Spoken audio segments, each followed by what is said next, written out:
Pai do Senhor, meus amados, minhas amadas, pregando sobre rodas, estamos de volta. Meus amados, queria convidar vocês hoje a perguntarem para vocês mesmos: quem temos sido? Esse foi o tema da pregação que eu preguei ontem.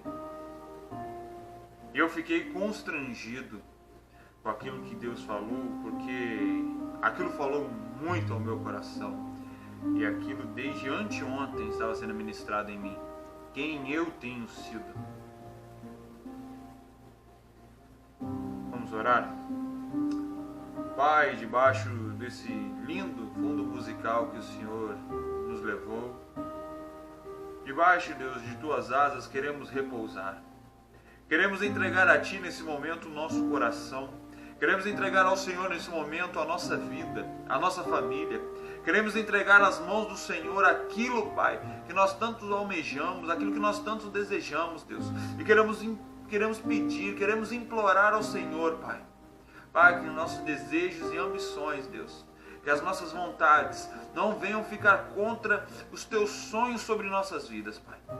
Que todavia, Deus, os Teus planos, a Tua vontade e o Teu poder seja sempre, sempre o número 1 de nossas vidas. Pois os Teus planos e Teus sonhos são sempre maiores e melhores do que aquilo que um dia sonhamos e almejamos. Se nós que somos ruins, Deus, damos coisas boas aos nossos filhos, às pessoas que nós amamos, quanto mais o Senhor que está no seu alto, sublime céu, e é bom, e é puro, e é santo. Louvamos, engrandecemos e adoramos Teu santo nome. Teu santo nome. Amém. Que a Tua palavra, Deus, venha hoje de encontro aos nossos corações. Que o Senhor repouse anjos ao meu lado aqui enquanto gravo. Repouse anjos, libertando os olhos e ouvidos dos meus irmãos, não para ver a minha face, mas sim para reconhecer que é o Senhor que fala dentro do coração deles, em nome de Jesus. Abram suas Bíblias em João 15. Eu sou a videira verdadeira, o meu Pai é o lavrador. Todo ramo que está em mim e não dá frutos, Ele corta. E poda os ramos que dão frutos, para que produzam ainda mais frutos. Ele já limpou vocês pela palavra que lhes tenho falado. Permaneçam em mim e eu permanecerei em vocês. Pois nenhum ramo pode dar frutos quando está separado da videira. Nem vocês podem produzir frutos se não permaneceres em mim. Sim, eu sou a videira, vocês são os ramos. Todo aquele que permanecer em mim e eu nele, esse produzirá muito fruto, porque separados de mim, vocês não podem fazer coisa alguma. Quando alguém não permanecer em mim, é jogado fora como um ramo imprestável, seca-se, é ajuntado em um montão, como todos os outros, e depois lançado no fogo que queima. Mas se você permanecer em mim e obedecer às minhas ordens, podem fazer o pedido que quiserem, e isso lhes será concedido. Os meus verdadeiros discípulos dão colheita abundante. Isso resulta em grande glória para o meu Pai. Os verdadeiros discípulos dão frutos em abundância. E agora eu quero fazer um questionamento a vocês. Como podemos permanecer na videira verdadeira? Como podemos permanecer em Cristo? A palavra é óbvia. O começo de tudo é intimidade. Intimidade vem ser o princípio da santidade. Intimidade vem ser o princípio do amor. Porque sem intimidade com Deus não temos como ter amor. pois o amor verdadeiro só vem dele. Sem intimidade com Deus não temos como ter santidade, porque a santidade, ela vai vir pelo aquilo que Deus vai nos levar a nos limpar. Sem intimidade não temos como ter comunhão, porque se não buscarmos a intimidade não teremos o amor, não teremos a santidade, consequentemente não teremos a comunhão, porque a comunhão vai ser fruto de um relacionamento sadio com Deus. Um relacionamento que se permitiu ter a intimidade, se permitiu ter a santidade, se permitiu ter o amor, para aí ter a comunhão e dar frutos, e frutos com abundância. Sem intimidade é impossível estar na videira. Sem intimidade é impossível dar frutos. Sem intimidade somos arrancados da videira. Ficamos como o povo de Israel em Êxodo, capítulo de número 20, versículo de número 18. Vamos ver? Êxodo 20, Êxodo 20, versículos 18. Vamos começar pelo versículo 18. O povo viu os trovões e os relâmpagos, e o som de trombeta, e o monte fumegava em fumaça. O povo ficou de longe observando e tremendo. Os israelitas disseram a Moisés: é melhor falar você conosco, não nos ouvimos. É melhor que Deus não fale diretamente conosco para que não morramos. Moisés disse a todos: não tenham medo, o Senhor veio provar vocês para que tenham sempre temor pelo nome dele, que é santo. Mas o povo ficou em pé longe do monte, aos passos de Moisés. Aos passos, Moisés se aproximou da nuvem escura em que Deus estava. Sabe por quê, meus irmãos? Eu escolhi citar o povo de Israel nesse ponto, porque o povo de Israel ele havia visto a glória de Deus de forma impetuosa, a mão de Deus contra o Egito, de forma impetuosa, a ponto de matar todos os primogênitos, a ponto de fazer cair do céu gelo que fumegava como fogo. E mesmo assim, o povo de Israel, quando foi questionado, quando foi coagido ali pela presença do Senhor, quando ele foi submetido a tamanha presença, que antes de ter tamanha presença, o Senhor mandou ele se santificar em 3 dias, o povo opinou em não falar com Deus. O povo opinou em ter um homem, uma mulher diante deles, para que somente ele fosse até lá falar com Deus, e eles não quiseram esse relacionamento de intimidade com o Senhor. Eles não quiseram ter a intimidade com Cristo, eles não quiseram ter intimidade com Deus. Cristo já estava ali, mas ainda não tinha se manifestado. Eles recusaram a maior bênção da vida deles.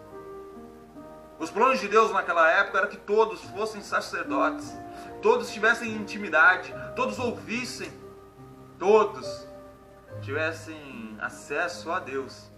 Ele queria uma nação santa, mas o povo escolheu e padeceu pelo próprio caminho. Eu digo com plena certeza que ali foi o princípio dos 40 anos que eles iriam passar. Uma jornada que demoraria apenas 40 dias. Eles conseguiram ali, proclamar que elas demorariam 40 anos. Porque quando o Senhor fala diretamente conosco, Ele nos cura, Ele nos limpa, Ele nos transforma. E o povo teve que ser lentamente transformado ao longo de 40 anos. Sabe o que eu aprendo com isso? Sem intimidade com Deus, nós somos largados no deserto por muito mais tempo. Muito mais tempo do que realmente era preciso. O povo teve que sofrer 40 anos vagando no deserto, porque escolheu andar segundo a sua própria vontade. Sabe por quê?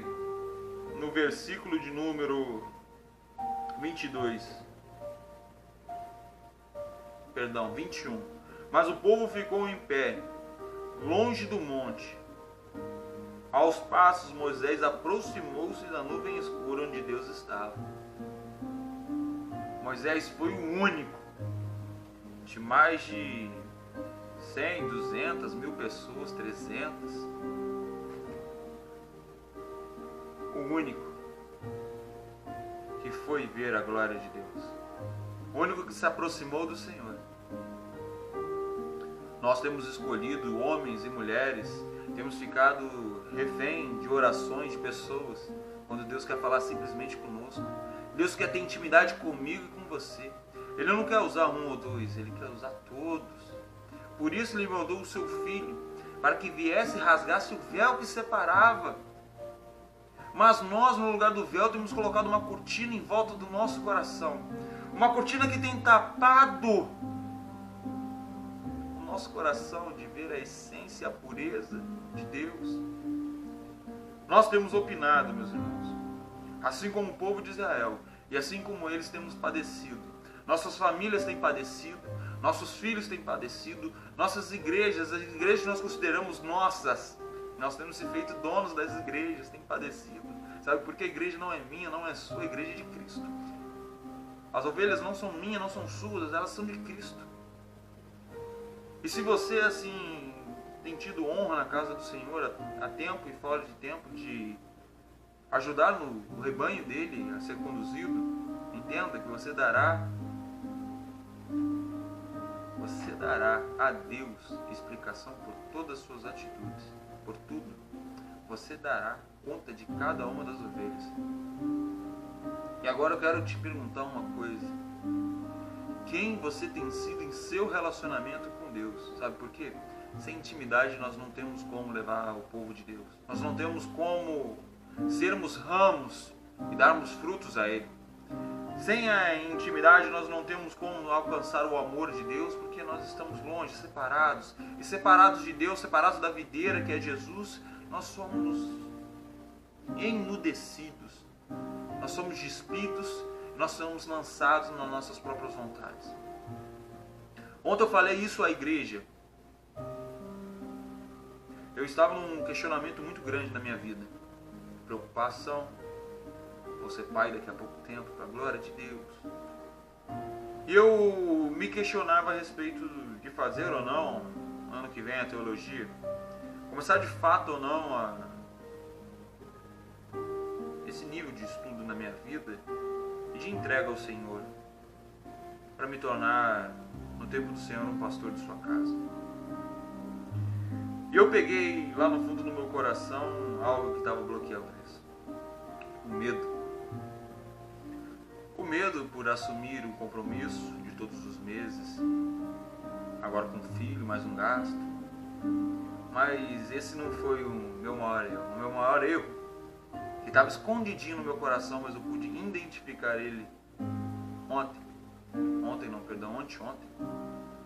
foi quando eu ouvi a história de um irmão lá no meu serviço, que ele disse assim para mim: o meu pai era um grande empresário, tinha diversas carretas, uma distribuidora muito grande, e o meu pai, ele abriu mão de toda a empresa dele para poder estar na casa do Senhor pregando, estar sendo um pastor. E eu falei: meu irmão, glória a Deus. Aí ele veio e me falou: glória a Deus, o meu pai não recebe nada da igreja, hoje eu não sei como meu pai vive, porque ele abriu mão de tudo que ele tinha para poder seguir Cristo. E aí eu me arrepiei todinho, olhei para aquele irmão e falei: meu irmão, verdadeiramente o seu pai reconheceu que é reino de Deus. Porque o reino de Deus não é comida nem bebida, o reino de Deus não é carro novo, o reino de Deus não é moto nova. O reino de Deus não é aquilo que está aqui. Mas sim, o reino de Deus é um coração aquebrantado e preparado para ele morar com ele no reino dele. E aí então, Deus me mostrou, porque eu estava tapando debaixo dos meus medos, o verdadeiro motivo porque eu não queria ano que vem começar. O medo que eu tinha. O medo que eu tinha era que o fato desse compromisso de eu ter que pagar todo mês a teologia, eu não viesse conseguir comprar algo que eu queria muito, e há muito tempo quero, é comprar uma moto nova. Eu vi quão pequeno eu estava sendo diante de Deus, colocando a minha vontade, o meu sonho na frente do sonho do Senhor, na frente dos planos do Senhor.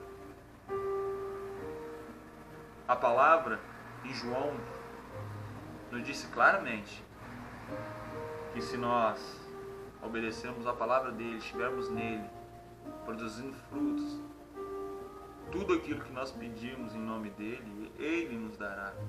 E nós somos tão pequenos, meus irmãos.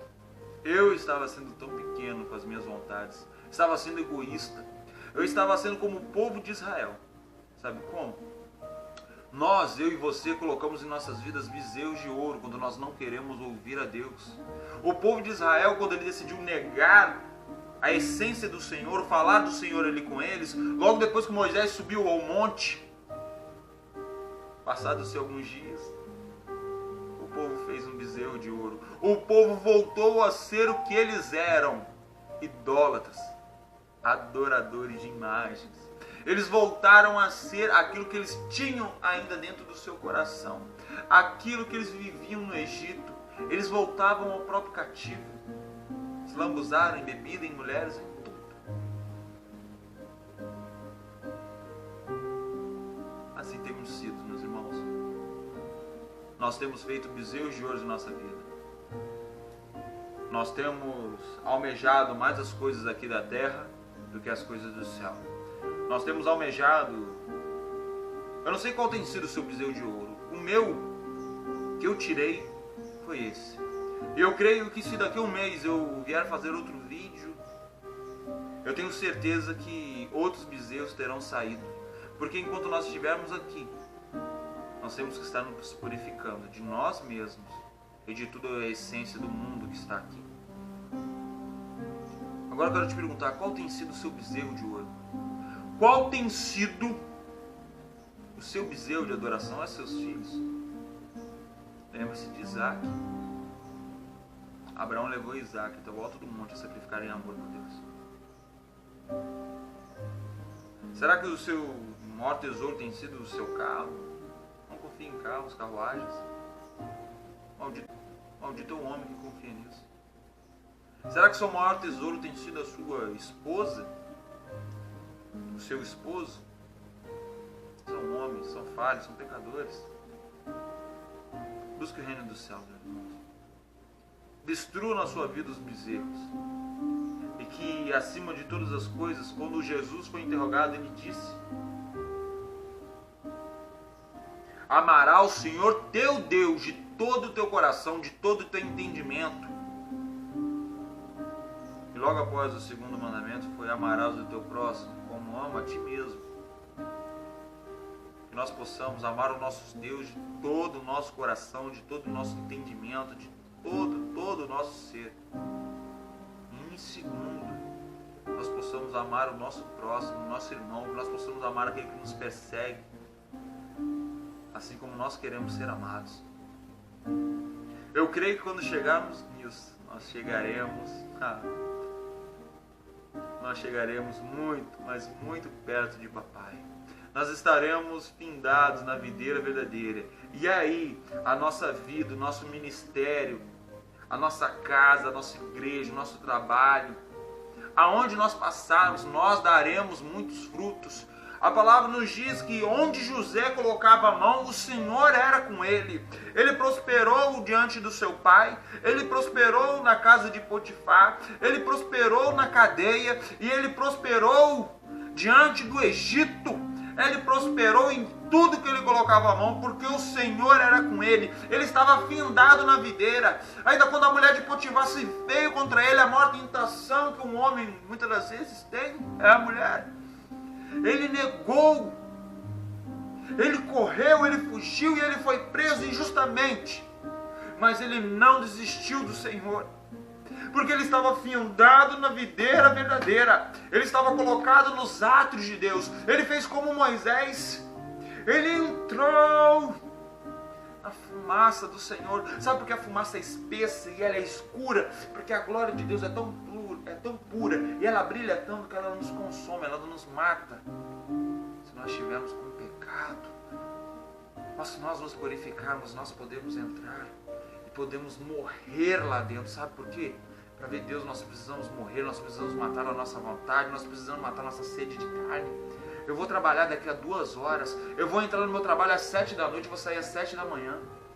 Era para agora estar dormindo, mas o anseio de falar de Deus, de falar de Jesus é maior do que tudo isso. E nós temos que matar a nossa vontade de descansar, de dormir. Nós temos que matar a nossa vontade de pecar. Nós temos que matar a nossa vontade de nos prostituir. Nós temos que matar a nossa vontade. Mate a sua vontade de se prostituir hoje. Mate a sua vontade de se masturbar hoje. Mate a sua vontade. Destrua o seu bezerro de ouro. Pare de idolatrar o seu serviço, o seu dinheiro, a sua moto, o seu carro. Pare de idolatrar o seu cargo na igreja. Pare de idolatrar. Chega. O Senhor compara em certa hora os fariseus como víboras. Você quer ser comparado a uma víbora, uma serpente que nem tem pés para poder ficar de pé, se arrasta em meio chão. E sabe o que acontece lá no Salmo 91? Calcarás os teus pés na áspide, na serpente, no leão. Pisarás. O Senhor pisará. Se você não quer ser pisado, se você não quer ser arrancado, se você não quer ser lançado no fogo do inferno, mate hoje o seu bezerro de ouro. Para encerrar, meus irmãos, eu queria dizer que, assim como eu tirei esse bezerro de ouro da minha vida, nós somos como um vaso nas mãos do olheiro. E o vaso está aqui, ele está mexendo, ele está fazendo vaso. O vaso, o barro, quando ele está sendo preparado, ele é molhado. Você pode ser batizado pelas águas. Ouça isso, que isso é revelação em espírito para a sua vida. Você pode ser batizado pelas águas. E eu te falo uma coisa. Você não verá o céu se você não for batizado pelo fogo. Porque João Batista, quando batizava na beira do ribeiro, ele disse assim: eu hoje batizo com águas, mas virá após mim um que batizará com fogo. Se você não for batizado pelo fogo do Espírito Santo, você não verá o céu. Você não verá Cristo naquela grande mesa sentado te esperando. Jesus, ele quer te batizar com fogo. Ele quer deixar de ser simplesmente seu namorado. Ele quer todos os cultos. Ele não quer mais permanecer na casa dele, mas ele quer ir para sua casa. Para sua casa só vai quem é seu marido. Ele quer ser seu marido, ele quer entrar na sua casa. Ele quer deixar de ter uma vida de namoradinho. Ou pior, deixar de ter uma vida de prostituição. Você sabe qual é o poder de Deus, você sabe qual é o tamanho da glória dele, mas mesmo assim fica se prostituindo, buscando alegria em outras coisas, buscando alegria em outros lugares, buscando alegria até mesmo em outros deuses. Deuses de barro, de pedra, deuses que não podem fazer nada por você. Deuses que levam você e seu corpo somente à destruição. Alegria passageira, homens, mulheres, sexo ilícito. Na hora é tudo muito bom, né? Vivi muito tempo cativo disso. Até hoje Satanás me tenta muito com tudo isso, porque o prazer da carne na hora é muito bom. Mas a solidão que você sente depois que você acaba, depois que a pessoa não te ama, depois que você está ali sozinho, isso é consequência do seu pecado, isso é fruto dele. Isso só piora. A sensação de usar drogas é muito boa na hora que você está usando, na hora que você está cheirando, na hora que você está usando um anabolizante, que foi o meu caso, muitas das vezes. A leveza, o sorriso é brincadeira, mas a tristeza, a solidão e a depressão que vem depois acaba com tudo. O ser humano, ele busca prazeres de uma forma descontrolada. Eu era descontrolado buscando prazeres em anabolizante, em mulheres, correndo de moto, de carro, de tudo, porque tudo aquilo me dava prazer. Porque o ser humano tem um vazio aqui dentro, de um prazer que só vem do céu. E Satanás fica dando pequenos rivotrios, ele fica dando pequenas doses, testosteronas, fica dando pequenas doses de prazer para tentar suprir isso, mas são ineficazes. A única que é realmente eficaz é a glória de Deus. Meus irmãos, deve fugir um pouquinho, mas voltando para o vaso. O vaso, logo depois que ele já está no formato certo, sabe o que o olheiro faz? Ele coloca o vaso no fogo, para que o fogo venha endurecê-lo e ele venha estar rígido e firme, para poder guardar dentro dele a essência, a pureza de Deus. O vaso mole não guarda a essência de Deus. O vaso molhado não guarda a essência de Deus. O vaso tem que estar pronto, bonito, todo durinho, tudo pronto. E somente é o fogo de Deus que faz isso. É o fogo de Deus que faz isso. Permita, meus irmãos, o fogo do Espírito Santo queimar na vida de vocês. Permita Deus falar e Deus tirar tudo aquilo que não faz parte com Ele. E eu tenho certeza de uma vida abundante, milagrosa, uma vida de alegria, paz, sobre toda a sua geração e vida. Receba essas palavras no teu coração. Deixe elas frutificar e deixe elas te levar para mais perto de Deus. Pregando sobre rodas, apenas com uma camisa de Valentino Rossi, mas pregando a palavra que é viva. Eu estou falando tanto, mas eu vou falar mais uma coisinha só. Prometo. O Senhor multiplicou pães 2 vezes, de forma tão majestosa. Ele falou na palavra dele que nós faríamos coisas maiores do que ele fez. Vou te ensinar hoje como multiplicar pão. Tá vendo essa Bíblia? Antiguinha, da minha esposa. Essa aqui minha, também já está cansada. Isso daqui é pão. E você pode ser um multiplicador desse pão. Basta você deixar Deus te moldar. Ele vai fazer de você um multiplicador de pão. Vai fazer de você um multiplicador da palavra de Deus. Vai fazer de você um homem, uma mulher que fará o maná, o pão, se multiplicar na sua casa, na sua cidade, na sua igreja, na sua vida. Você verá o maior milagre de Deus, a multiplicação do seu pão. Fiquem na paz de Cristo e até o próximo vídeo em nome de Jesus. Deus abençoe sua vida. Se inscreva no canal, curta, compartilhe. Vamos juntos pregar o Evangelho de Cristo Jesus. A paz.